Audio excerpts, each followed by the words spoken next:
The sheriff's patrol car kicked up a cloud of dust as it rolled to a stop in my driveway.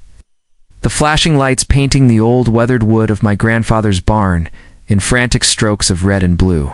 Standing on my porch, her face mask of pure vindictive triumph, was Brenda, the president of the Oak Creek Preserve Homeowners Association. Was pointing a trembling, accusatory finger at me. "That's him, Sheriff," she shrieked, her voice a shrill instrument of manufactured hysteria. "That's the squatter. This property is abandoned and has been legally annexed by the HOA for nuisance abatement. This man is a trespasser. He's been making threats. I want him arrested and removed from our community immediately." The sheriff, a big, calm man named Jim, a man I had known for 20 years, slowly got out of his car. He adjusted his hat, his eyes scanning the scene. He looked at Brenda, who was practically vibrating with self-righteous glee. He looked at me, standing there in my dusty jeans and a worn-out flannel shirt, covered in a fine layer of sawdust from the work I'd been doing. And then a slow, easy grin spread across his face. He ignored Brenda completely. He just looked at me, shook his head with a look of profound amusement, and said, his voice a deep, friendly rumble that echoed in the sudden, tense silence, "Well, Mr. Mayor, looks like you're having a fun first weekend at the old place." Brenda's face froze. Her jaw went slack. The triumphant, predatory gleam in her eyes was replaced by a look of pure, uncomprehending, catastrophic horror. The words "Mr. Mayor" just hung in the air, seeming to bend the very fabric of reality around her, and that's when everything went wrong. Before I tell you what happened next, drop a comment. What would you do if this happened to you? And subscribe to HOA Files. To understand that moment of beautiful karmic implosion, you have to understand the town, the ranch, and the election that had just turned my entire world upside down. My name is Robert.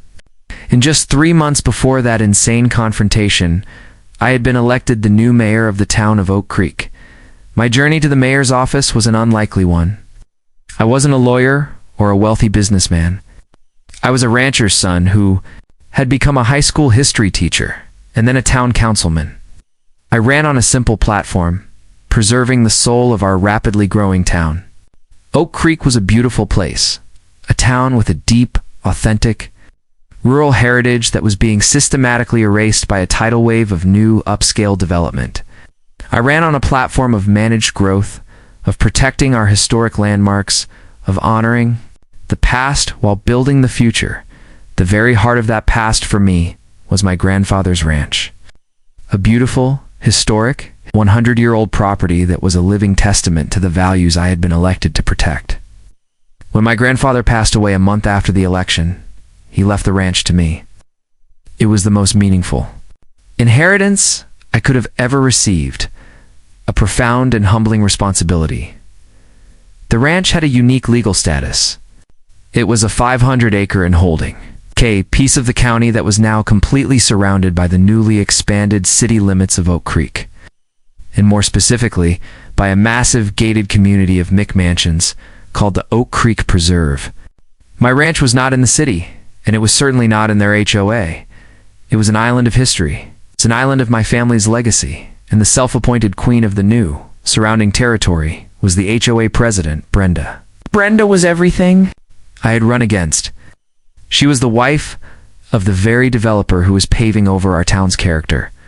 She was a vocal and very wealthy political opponent who had spent the entire campaign attacking me in the local paper, calling me an anti-progress socialist who wanted to trap our town in the past. To Brenda, the existence of my family's old working ranch with its weathered barn and its grazing cattle was not a charming piece of history. It was a personal insult, a direct challenge to her vision of a perfect, modern, utterly sterile suburbia. I knew I needed to go to the ranch to begin the long, emotional process of sorting through my grandfather's life, but I was the mayor.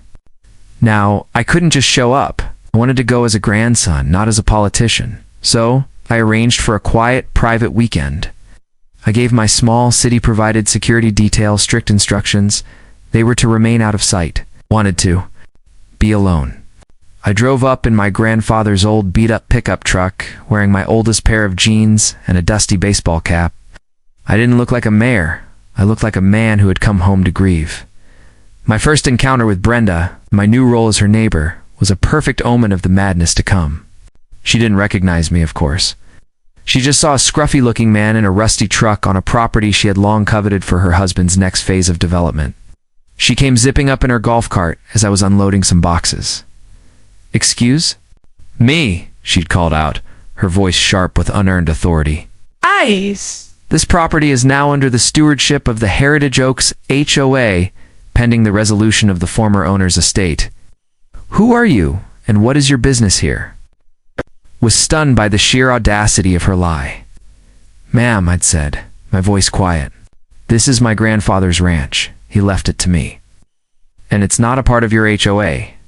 She let out a short, barking laugh. "It's a cute story. This property's a disgrace, a blight on our community. I can tell the new owner, whoever he is, that the HOA has plans for it. We will be in touch." She sped off, leaving me in a cloud of dust and disbelief. She had just threatened the mayor of the nearby town, and she had no idea. The first official shot in her war was a letter. It arrived at the ranch a week later. It was a formal, insultingly low offer from the HOA to purchase the property, to be used as a future site for community expansion and a new golf course. The letter was full of condescending language, and it implied, not so subtly, that if the new unknown owner refused their generous offer, life in the shadow of their powerful association could become very, very difficult. I was the mayor of Oak Creek, a town of 50,000 people.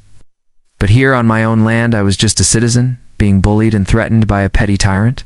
For a moment, I was tempted to respond on official mayor's letterhead to bring the full weight of my office down upon her. But I couldn't. This was personal. This was my family's home. I decided I had to handle this as a private citizen, at least for now. I had my personal lawyer send a polite but firm refusal. Brenda, enraged by my defiance, began a campaign of systematic, bureaucratic harassment. She couldn't use town ordinances against me, was the mayor, and the ranch was in the county anyway. So she weaponized the county, started filing a barrage of frivolous, anonymous complaints against my ranch with every county agency she could think of. She filed a complaint with the county health department, claiming my cattle were a source of dangerous pathogens. A county vet had to come out and inspect my entire perfectly healthy herd. She filed a complaint with the county environmental division, claiming a small creek on my property was being polluted by agricultural runoff. A team of county inspectors came out, did a full water quality analysis, and found the creek to be pristine. She even filed a complaint with the county code enforcement, claiming my 150-year-old historic barn was an unsafe, dilapidated structure. A county engineer had to come out and spend a day inspecting the barn, which he declared to be one of the most solid, well-built structures he had ever seen. Each investigation was a massive, stressful hassle, a waste of taxpayer money, and a diversion of my own time and energy from the actual business of running the town. My inner monologue was a raging storm. The irony was so thick it was suffocating. I was the mayor, and this woman, my chief political rival's biggest supporter, was successfully using the very government services of the surrounding county to harass me. It was a brilliant and deeply infuriating strategy. Brenda, furious that her legal and bureaucratic attacks were failing, decided to escalate. She held an emergency meeting of her HOA board. They passed a resolution, a work of pure, delusional fantasy. They voted to begin formal annexation proceedings for my ranch. It was a completely illegal, toothless gesture, but it was a declaration of her intent to seize my property. She had her lawyers draft and send me a formal notice, informing me that my property was now under the provisional jurisdiction of the HOA, and she immediately started sending me massive daily fines. For the litany of her imagined violations, the audacity was breathtaking. She was trying to create a legal fiction, a paper reality, to steal my family's home. I knew then that I could no longer handle this as a private citizen. She was abusing the system. She was, in her own small but very real way, a threat too. the rule of law. But before I could decide on my next move, she escalated again, this time from paper to people. She hired a private security company to monitor my ranch for violations. A black car with 2 thuggish-looking men inside was parked at the end of my private driveway, 24 hours a day, 7 days a week.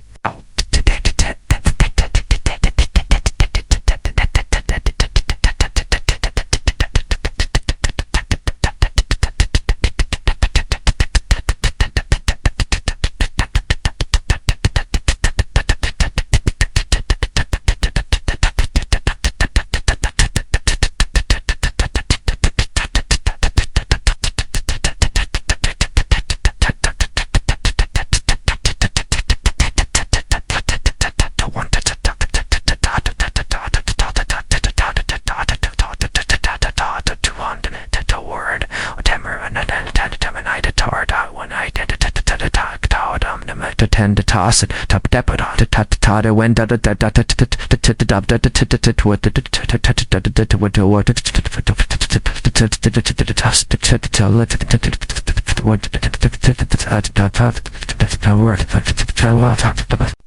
watching, it was a clear, unambiguous act of intimidation designed to make me feel like a prisoner in my own home.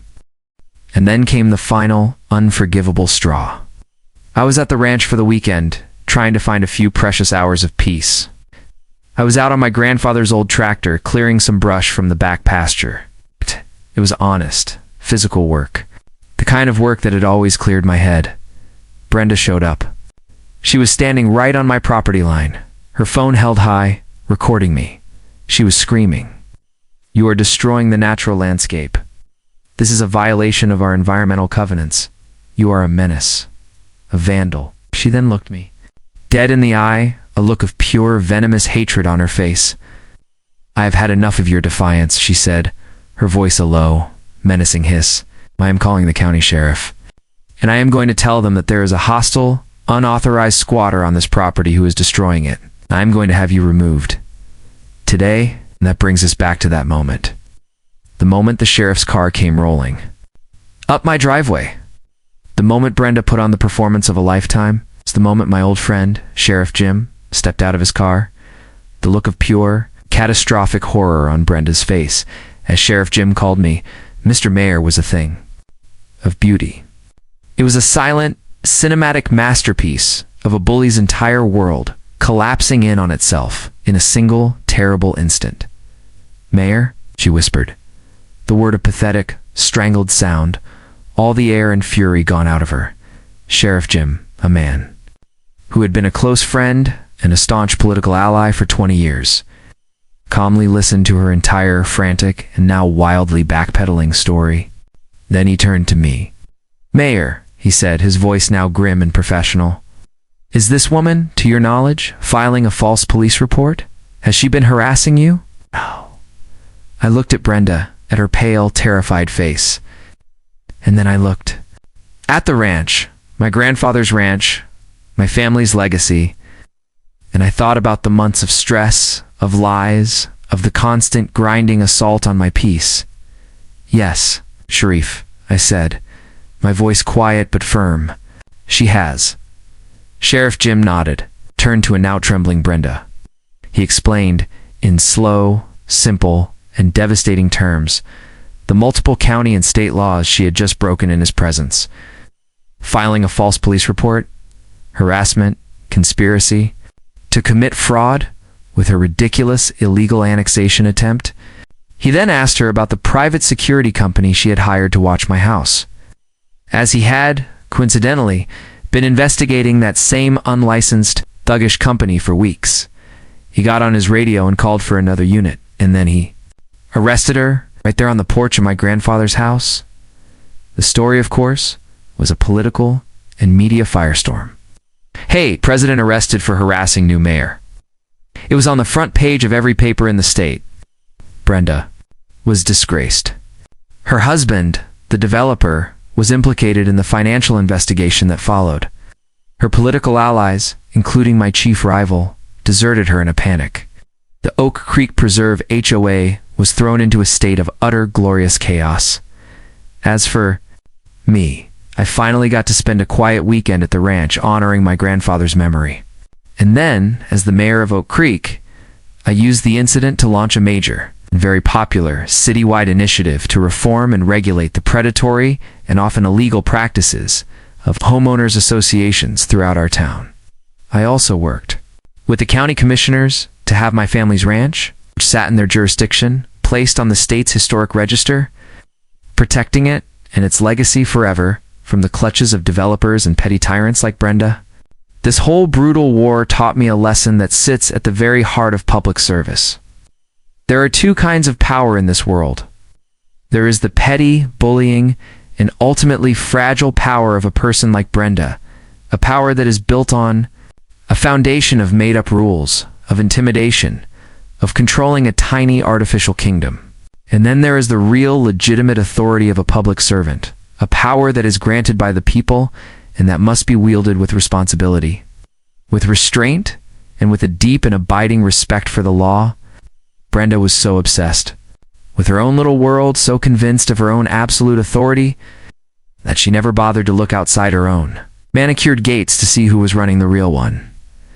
Brenda is facing a recall from her enraged community and a mountain of legal trouble from the district attorney's office. But her husband's super PAC, which had been dormant since the election, has just launched a massive, statewide, and very well-funded negative ad campaign against me. It's funded by anonymous, dark money, and the ads are calling me a corrupt, power-mad tyrant who abuses his office to settle personal grudges against private citizens.